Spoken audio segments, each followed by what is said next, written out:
do you mean by last cycle? I mean, that sounds like so doomsday. What does that mean? Yeah, I know. It's like it's the last of the 4 year cycles. Um, it's the last of this. Like if you look at the price chart over 12 years, we've had three prior cycles, and every one of those, it's done a huge run up, it's done a huge pullback, but retains most of its gain from the last cycle.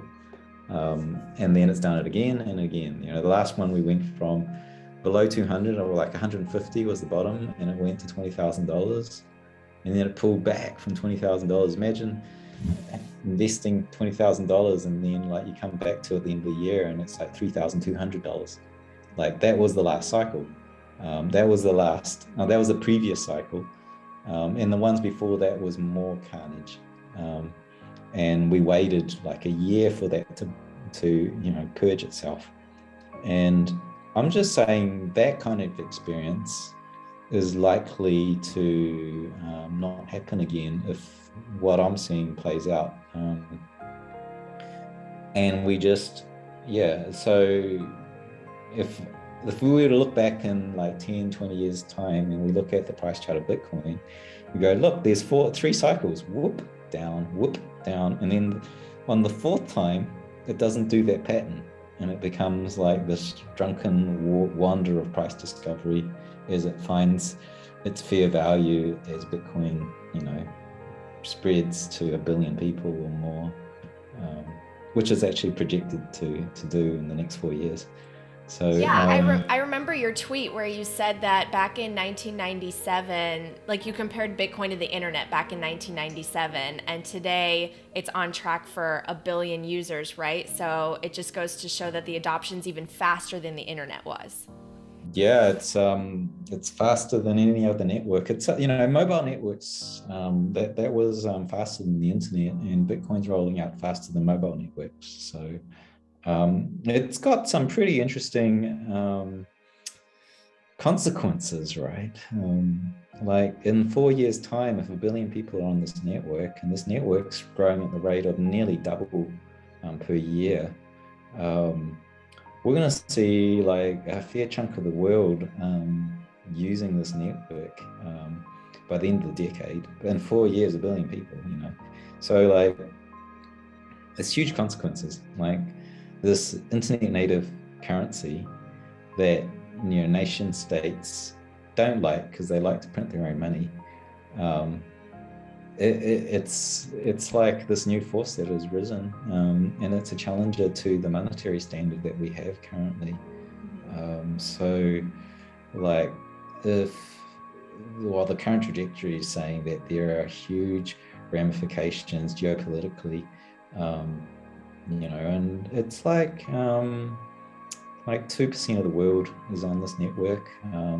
People will know it, they've heard of it, but maybe only 2.5% of the people. That's the best data we've got around that of the world have it. Doesn't look like much, but this is all exponential growth. So, like, I think the Human Genome Project. I don't have the figures on hand, but it was like maybe 10 years to get to 1%. And the following few years, they finished the project because the technology and the growth of them sequencing the genome was going exponentially. So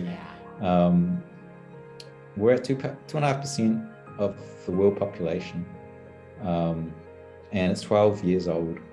And that's not halfway. It's in the end game of Bitcoin's growth, because in 4 years, it's 1/8 of the world population. The other 4 years, it's like full saturation. Got it. So when you mean last cycle, it's almost like you're saying that it won't be as volatile anymore. It's going to, as it continues to become a legitimate asset class and more people adopt it, you mean like last cycle as in it's not going to have these massive corrections. It'll just kind of continue to teeter up and find its fair market value? Yeah, pretty much. It's going to be the last whipsaw Okay. wave, 4 year wave. Yeah, it's a little bit like I think Dan Howard popularized the term the super cycle, Yep. which is we skip a cycle, I guess. Like there's too much bullish activity that we skip this one, and I'm going one step further actually. once we skip the cycle, if we skip the cycle, the fundamental driver of these cycles is so inconsequential in power that there's no more cycles that we've seen, these big super waves. So it's this is the last super wave, and that super wave is the big one that lasts for a decade and keeps going up to, billions of people using it. Perfect. Are there any on-chain indicators that institutions have been coming in and they just haven't announced it yet? Because I know there's so many people wondering, when are some of these big companies going to put it on their balance sheet the way MicroStrategy did? Are you seeing any indications of that? Yeah, definitely. Yeah, someone bought a big, I'm just trying to look at my chart. Someone bought a big chunk in that lower $30,000 range. It looked like a fair chunk of $1 billion worth. And then someone else did it again. So I think there's a lot of unannounced buys and certainly the rumors.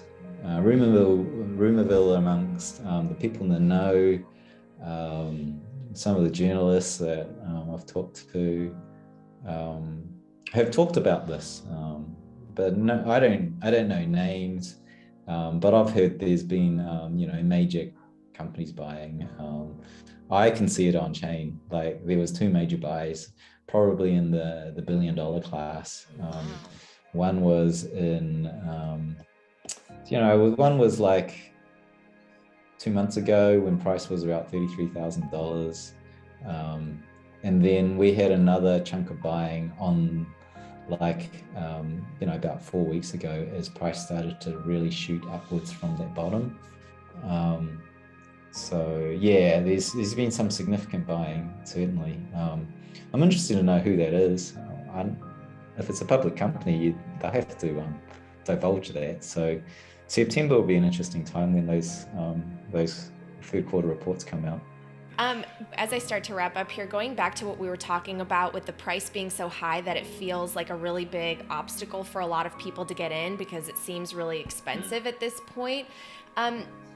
What would you want to say to everybody? Like if you could just share with everyone your message about Bitcoin, what would it be? Okay, so the sticker price is really the trap for new people, and actually a lot of the token projects increase their supply design so that it's priced in pennies so people think it's cheap so you can buy. Don't fall for that trap. If you want to look at this logically and rationally, what you want to do is you want to risk reward, right? As an investor, you're looking at how much reward can I get at maximum for the minimum amount of risk. And so you can calculate that. It's called the Sharpe ratio, which is the ratio of the actual returns you can get divided by the risk being how volatile those returns are. And you can run that. And it just turns out Bitcoin over the long run, and I mean, you can't run this across 1 month, right? You got to run this over a long period to get a good thing on it. Bitcoin is the best. It beats Ethereum. It beats any other asset class by a long shot, stocks, real estate, emerging currencies. So and what that means is if you've got, say you're going to invest 5% of your net worth into Bitcoin. If you're going to do it in Dogecoin and you want to do a rational investment, you're not going to put 5% of your net worth in Dogecoin. You're going to put like a tiny little fraction because the risk is so high, but the return's high as well. And so like it's kind of this thing where like you can get misled. You have to really calculate the risk out. And I've never seen anything that beats Bitcoin over the long term in that lens as an investor. But if you're a trader, that's a different story. And I think that is what people end up doing. They want to trade, but that is another journey. And if you're going to take that journey, don't put too much in because your goal to trade is to learn as much as you can for the amount of money you're going to lose, because you will lose it. You're trading against other people, and if you're new, they're going to have more information than you do.